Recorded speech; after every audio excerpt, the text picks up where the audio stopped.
Hello, friends and enemies. We're back for a whole new year with the same me. It's the same TMB, guys, just in, the 2025 version.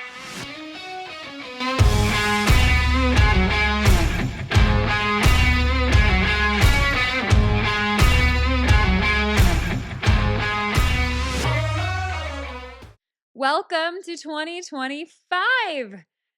It's here, a whole new year. Wow, friends. As we look back over our shoulder to the year that just was, the question I have is what was that? I mean, man, 2024 was a marathon, not a sprint. But we made it. Some of us crawling to the finish line with more scrapes and bruises than others. Some of us limping our way. Still others being carried by friends and families like on a stretcher. But we made it all the same. I feel like I've lived 100 different lives since last January. I don't even know who that girl that was living in my body a year ago was at this point, but I am grateful to her for pushing me to become the person I currently am and the woman that I think I'm still on my way to becoming. I have made so many wonderful friends in 2024, and that year will always be very special to me. So thank you for being a part of it. Now, for the real question, what will happen in 2025? Who will we be and what will we accomplish? Those things that we want to do. How will the world change and in what ways will you and I be directly responsible? More personally than that, who have you been this last year and who do you want to be this coming year? What will you prioritize? What are you disappointed about that you didn't get to do that you want to course correct? What dreams are still on your drawing board? We hear a lot about physical New Year's resolutions, right? Going on a diet, working out more, doing red light therapy, cutting seed oils, whatever. I hate that. It's so three-dimensional. It's shallow and frankly rather a modern culture image obsessed narcissistic thing. It's about looking good and feeling good and being your hottest most desirable self in those skinny jeans. It's the whole like me thing. Newsflash. You are not a body, you are a soul, you have a body. Our culture forgets this so easily. We are such tangibly, five sensed creatures, only thinking about we see and hear and touch and taste and smell. This is the same mentality that gets us into these problems we've discussed, like the dating apps and the commodification of ourselves and our bodies and sex, the destruction of romance and dating. I mean, this is all the same thing. We are so much more than that, so much more than what we and society have allowed ourselves to become devolved into. We act as if we are lesser creatures when we are human beings. It's like when C.S. Lewis said in his brilliant speech, The Weight of Glory, that was then turned into a book. He said, "It would seem that our Lord finds our desires not too strong, but too weak. We are half hearted creatures fooling about with drink and sex and ambition when infinite joy is offered to us. Like an ignorant child who wants to go on making mud pies in a slum because he cannot imagine what is meant by the offer of a holiday at sea. We are far too easily pleased. We are immortals, divine creatures in the imago Dei, the image of God. That's how we were created. And it doesn't matter if you believe in God or not for that to be true. We created art and language and science and music. We are Shakespeare and Churchill and Rembrandt and Michelangelo and Alexander the Great and Tolkien. We are capable of so much and so much more, of doing so much more than these modern two-dimensional digital lives many of us are settling for. So many of us are doing what is easy, settling for the relationship that doesn't require much effort of you, but the girl and guy, it's good enough as a companion, but you know you'll never actually like passionately love them. Settling for the job with the big paycheck when it's not even what we really want to be doing and we daydream of what we really wish we were doing like half the time we're in the office. Settling for Netflix on the couch when there are endless, beautiful libraries full of books that are just waiting to be cracked open and read. There's so much better than any like crappy television program out there. Who do you want to be this next year? How do you want to be different? You want to be different? Then do something about it. Stop whining, stop complaining, get up off your butt. If you're comfortable, then it's time for you to make a move. Jump into the unknown, especially when it's scary. Life should be a little terrifying. Otherwise, what's the point? You only get one. It's usually like maybe 8 decades if you're lucky. Make it count. Live for something bigger than yourself. So here's the 2025 being full of goodness and truth and beauty, of men and women who are actively seeking virtue and all the good things in a world full of vice. Cheers to us. On a political note, it's been a minute since I've done one of these, so I can't not mention the election, you guys. If you're conservative, like moi, you had a pretty crazy but pretty great end of 2024. We all worked so incredibly hard to change the outcome of the election and to use our different gifts and talents to really make a difference, from knocking on doors and registering voters, chasing ballots, writing op-eds, creating media campaigns, you name it. I think we all really pulled our weight, and I'm proud of us. Well, let's not get cocky, kids. The thing about winning is that it can make you a little lazy. You want to relax. You worked hard, right? You deserve a break, right? Wrong. Winners don't take breaks. Winners never quit. Goonies never say die. And that is worth remembering as we go into 2025, because I am tired of the Conservative Party winning battles and losing the war. We have to be smarter this time, all right? We have to be thinking 2, 4, 6, 8, 10 years ahead. We need to start looking at the chessboard for 2028. We need to be 20 steps ahead if we want to continue to hold the ground that we worked so hard to regain in this election. I'm going to tell you something serious now. America is not safe.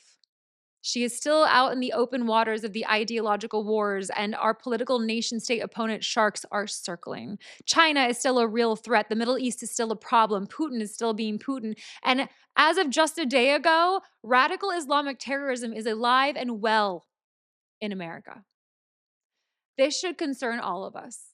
More pressingly, the administrative state is still very much rooted in our nation, very much still in control, and very much going to put up a fight for its life this year as we try to begin to dismantle it. Had it not been for the open border policies allowing tens of millions of unvetted, unchecked illegal immigrants from all over the world into the United States, an untold number of Americans would still be alive today in our country, would not have been ran over or raped or strangled or burned alive in a subway. This fight is not over. Never forget that, not for a second, because that is what they are counting on. That we'll do what we've always done, and win the election, just kind of sit back on our haunches and give ourselves a big pat on the back. That is the kiss of death. Let's talk about the reality. We talk about making America great again, healthy again, smart again, safe again. But they have to be more than one-liner quips. We need to actively live out our ideology the way the left does. They go all in. I mean, these women shaving their heads, been vowing to never have sex again with men because Trump won. It's a whole new level of disturbing, guys, like commitment-wise, but it's commitment nonetheless. Perhaps cultish and terrifying, but they are all in. They live and breathe their warped concept of the world. It has permeated every cell in their bodies. These are fanatics. The same mentality you see in Muslim extremists who belong to these terror groups killing innocent men, women, and children, or becoming suicide bombers. These are people who would rather die than lose. That's how committed to their cause they are. And, here's a TMB hot take. Are you ready? Dying for something is easy. Anyone can die, and in fact, every single one of us will. We are all born to die, as my girl Lana Del Rey says. The real question, what are you willing to live for? What are you willing to fight for? What are you willing to be all in on? Where do you place your time, your energy, your values, your money? What do you believe in? If you don't know the answers to these questions, then that's a problem. It's the last TMB problem of 2024 and the first TMB problem of 2025. What do we value and why? Living for something is so much harder than dying for it. You have to work at it every day. You have to actively choose it, like taking the garbage out or being faithful to your spouse.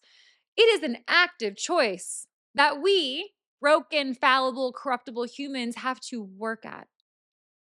It is the exercising and strengthening of your character, the muscles that make the character, what dictates your every decision, your morality.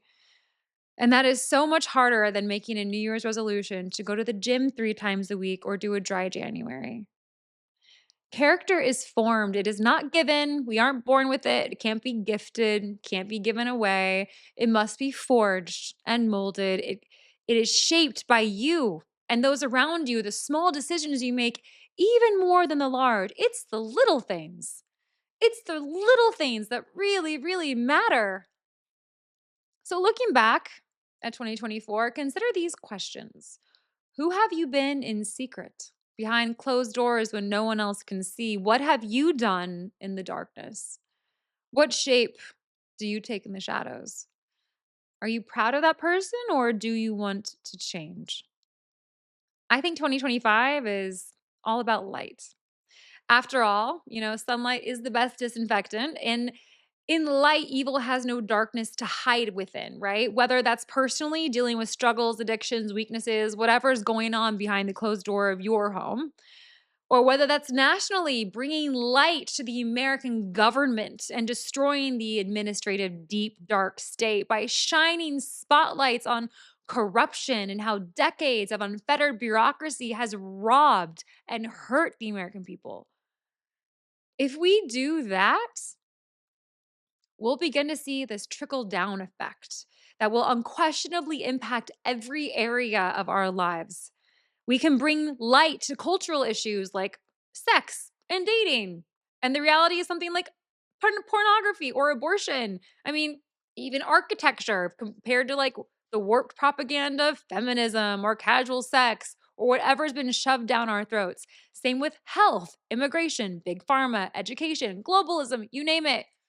In 2025, I say we shine a light on all of it. We leave no dark corner for anything corrupted or any lie to lurk in. We just make everything bright. I recently met someone who'd only really known me through X, and he said to me that I was different than he thought because he's never met somebody that truly has no filter. I have no filter. This is true. And I think I take it as a compliment, but more than that, I think it reminded me that it is incredibly important for us to have less filters. And I'm not just talking about the kind of girls that use social media for to do whatever. I don't know what they do with their face, but I'm suggesting we be more transparent, more honest, more open, more raw, more real, more authentic, and less concerned with what others think of us. I'm suggesting you be less nice, less polite, less politically correct. This fake niceness garbage is killing us. Literally, on a real world note, it is encouraging us to not do things that are common sense out of fear of offending someone. Heaven forbid you report a suspected criminal who then goes on to kill people or is raping young women like you see in the whole Rotterdam incident in the UK that's currently in the news cycle. Men raped, I believe, 1 out of 6 women in that town. But no one did anything because they didn't want to racially profile anyone. They wanted to be nice. Internally, this fake niceness is also making us hide so much of what goes on under the surface of our hearts and minds. It's making us scared to talk to each other and disagree and debate and learn. It makes us hide our thoughts, our opinions. It's making us stupid, like actually dumber. I mean, you can read my article in the American Conservative on that one. But it's most importantly making us cowards. What happened to courage? Courage is the ultimate virtue because it is required by every other virtue. So, in 2025, my wish for you is to grow a backbone, to be brave, be bold, be smart, and for the love of God, read a book, like ideally more than one. May 2025 be the year that you let the light in, where you dig in, You start being more honest about who you are and what you want. You stop wasting precious time on people you aren't really into and on pursuits you don't really want.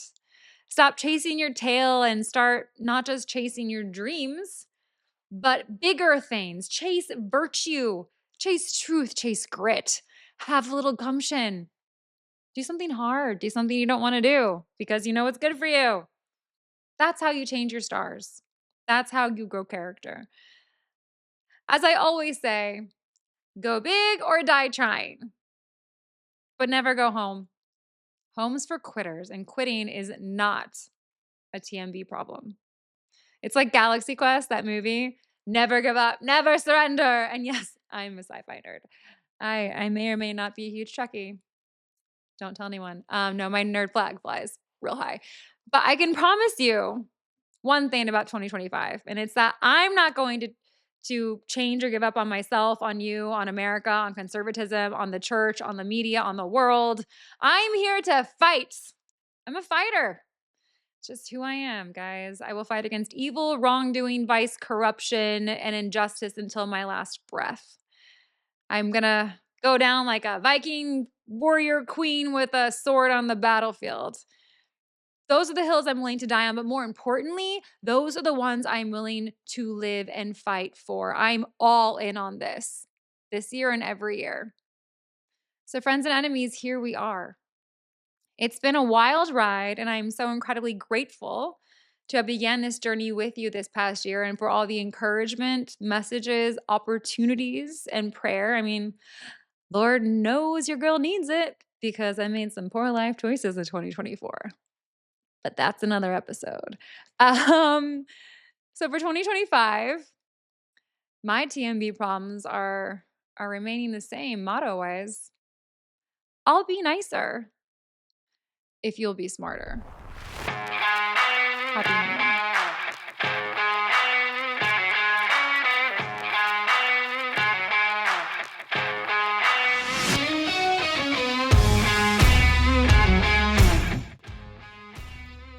Oh, were you still wait? No, this is episode's over. You can go home now. I'm already home, so bye.